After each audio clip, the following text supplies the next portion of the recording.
This is from Njenje Media TV. Buhari and Osinbajo administration has become a serious threat to Nigerians' territorial and public security.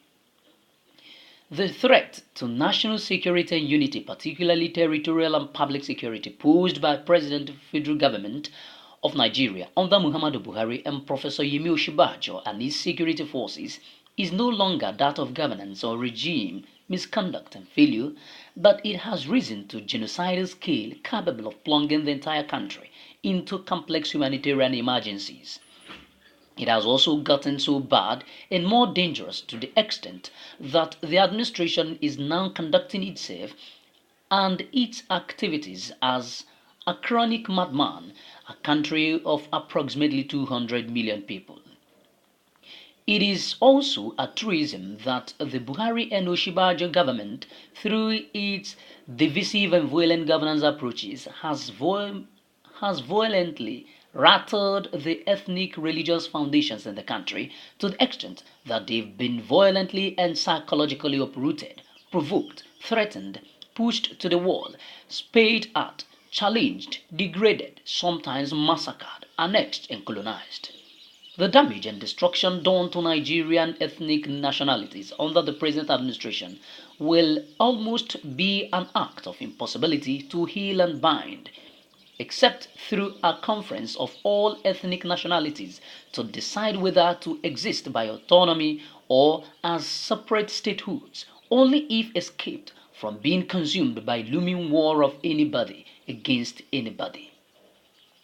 Above was the position of the International Society for Civil Liberties and Rule of Law, InterSociety, as contained in a statement issued today and signed by the following lawyers: Ndidiamaka Bernard, Head of International Justice and Human Rights Program; Obianuju Joy Igweli, Head of Civil Liberties and Rule of Law Program; Chinwe Umeche, Head of Democracy and Good Governance Program; Evangeline Chidimma Udebunam, Head of Campaign and Publicity Department; and Emeka Umawalasi, a criminologist and a graduate of Security Studies and Board Chairman of InterSociety.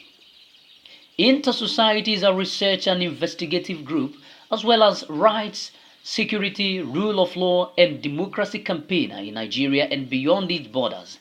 Here are some of the reasons why we are concerned and worried. We are deeply worried and concerned because from the way things are unfolding under the Buhari and Osinbajo administration in the country, Nigeria is speedily approaching the nadir of complex humanitarian emergencies with their humanitarian catastrophic outcomes capable of swallowing the entire African, European, South and North America and Asian regions, particularly the Southeast Asian countries and the Gulf state, part of the latter. It is no longer a hidden fact that Nigeria is presently under the siege of foreign violent organization, dangerously simplified by the government of Nigeria as Fulani herdsmen. The Nigerian security forces also hide under obedience to orders from above and look the other side in addition to being accused or seen as providing them with cover protection. Reports are in torrents showing the siege of many, if not most, of the forests and bushes and farmlands, particularly in Southeast, to the extent that women and their children are now afraid of going to farms or accessing bushes and forests for fear of being raped, abducted, or killed. In cities and towns in the Southeast, there have been also reports of flooding of same by foreign faces working as barrow pushers, shoe shiners, nail cutters, barbers, beggars, hawkers, etc., with most of them publicly interacted with in Onitsha, Ekulobia, Newe, Ihiala, and Aguleri, neither speaking Hausa nor Pidgin English, except Fula or Arabic or mentioning a particular Naira note. Buhari's administration is a threat to national security. Security generally means freedom from unlawful death or threat of same, or from danger, fears or worries. Security includes security of a citizen, people, property, area, cyberspace or facility, atmosphere or environment, and a written law. It is therefore Therefore, it follows that anything or anybody that threatens the life and well-being of an individual is a threat to his or her security. This administration promotes cross-regional terrorism and territorial invasion of Nigeria. We make bold step to say that there is no difference between the present rules of the government of Nigeria in Fulani terrorism and the state actor conspiracy in Janjaweed terrorism. This administration is vicariously promoting cross-regional terrorism and territorial invasion of Nigeria at genocidal scale by members of the world's fourth deadliest terror group, as well as internal colonization of the country by sea. The government of Nigeria is so complicit that it only red carpets and celebrates the terror group, but also continues to recognize it as a legal body, allowing it to talk openly in the media, taking responsibilities for its atrocities and threatening to kill more Nigerians. This in addition to the settlements across the country, particularly in the south and the middle belt, being tightly guarded and policed by security forces through regular patrols or nearness of police and military formations around such settlements or encampments. In the history of Nigeria since independence in 1960, no central administration in the country had threatened the national security and unity, and the present administration has done. Present members of the security forces are only uniform but not in securitization services.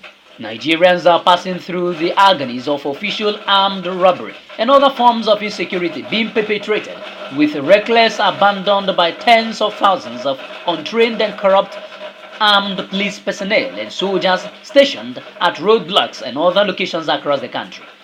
Soldiers are presently deployed in over 25 states of the Federation, yet not only that there is no security or feeling of safety, but also insecurity has further degenerated. The heads of the Nigerian security forces or agencies are also guilty of loyalty of the graveyard to their appointing authorities, whereby they robotically take orders and execute same without putting into consideration their far-reaching consequences on the generality of Nigerians, particularly their lives, liberties, safety and welfare, as well as their territorial security and public interest. Defense and security policy makers, top executive public office holders and parliamentarians are also as daft as the appointed security providers. It follows that the same IG that could not clear the Benin or reforest, bushes and farmlands of Fulani terrorists and other violent criminals leading to killing of Mrs. Fonke or Lakuri and scores of less privileged citizens killed at various times, has suddenly become a walking IGP by announcing the arrest of some suspects. Only God knows the true identities of the arrestees. It is totally worrisome that intellectualism, particularly logic and critical thinking, is speedily departing Nigeria's intellectual space to the extent that the prisms from which issues of critical importance are seen and analyzed are seriously incapable of taking Nigeria out of its present socio-political doldrums. Intellectual viewpoints in the country have become parochial and narrower day in, day out. Apart from deepened ethnic and religious divisions as a core factor, the Nigerian intellectual class has been made lazy owing to negative response to the evolution of ICT media, to the extent that research, investigation, reading, logic and critical thinking have become a past tense. Public opinions, articles, publications, columns and statements are no longer deep, well thought out and issue-based. In their state-led synchronous and asynchronous media or web charts, promoting and heightening half-baked or shallow intellectualism. The reading culture in the country is also at its lowest ebb. Stark instances of the above are exemplified by intellectually poor reactions by Nigerians, particularly members of intellectual class, to issues of the so-called Ruga settlement and killing of a daughter of our Fanifere leader, Chief Fosoranti, Funke Olakuri. Application of logic, critical thinking, and extensive reading would have brought very apt responses to the two key issues of national importance and expose rubbish defenses put up by government of Nigeria. On Ruga, logic and critical thinking, if applied, would have raised the issue of land allocation and ownership in Nigeria, as well as why Ruga, if not jihadism, and why retention of archaic grazing route methods of animal husbandry instead of use technologically advanced sedentary ranching methods. On killing of Mrs. Funke Olakuri, logic and critical thinking, if applied, would have spotted and exposed the government's admission of responsibility by attributing her death to banditry or armed robbery attacks. In other words, by government of Nigeria admitting she was killed by bandits or armed robbers along Biniore Highway, the case is closed because it is an express admission of not only responsibility but also failure and incompetence. This is more so when atrocious criminal antecedents of the Fulani herdsmen in Nigeria or any other part thereof also include armed robbery and banditry. As a matter of fact, the violent group or jihadist Fulani herdsmen warehouse of atrocities include international crimes such as jihadism, transnational terrorism, breach of territorial integrity and sovereignty, land seizure and confiscation, sea piracy, ethnic cleansing, forced movement of populations, depopulations, agrocide, infanticide, feminicide, genocide, trafficking in persons and arms, pogroms and carnage, domestic or street crimes such as banditry, abduction, rape, trafficking in persons, armed robbery, illegal possession of prohibited firearms, or assault rifles and homicides, including assassination. The situation in Nigeria has gone beyond the U.S. congressional hearing of or its foreign policy body reports in Nigeria or the British House of Lords debates on Nigeria or the European Union's expression of deep concerns on the situation in Nigeria. The world must no longer sit by and watch things deteriorate further in Nigeria. This is because preventive security and preventive diplomacy are far better than their damage and conflict management responses. The current situation also goes beyond Fulanization of the seat of Deputy UN Secretary General and Presidency of the UN General Assembly, or Igbo Fulanization of the Presidency of the International Criminal Court. Under the present troubling circumstances in Nigeria, the UN Security Council is vested with enough and enormous powers under Chapter 5 of the Charter of the United Nations, particularly in matters of serious threat to international peace and security, as well as genocide, wars and crimes against humanities or even threats of same as clearly defined by the Statute of the ICC of 1998 and the Geneva Conventions of 1949, all acceded by Nigeria. This is from Njenje Media TV.